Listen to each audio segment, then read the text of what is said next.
G'day, here's a few pieces of seam opal from Lightning Ridge, bordering on crystal material.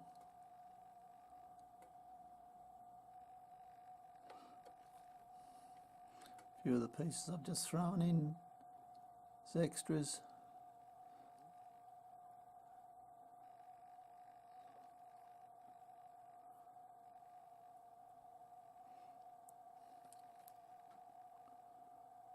Great for the people that haven't got hundreds of dollars to spend but want to have a little opal. This is a good chance to get something that you should be able to cut and make something nice out of.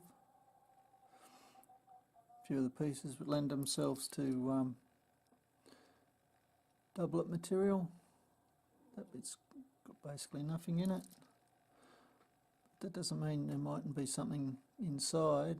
I always say to people, buy it on what you can see, not what's inside. I'll actually throw in another piece as well. There you go. Hope you've enjoyed. Cheers.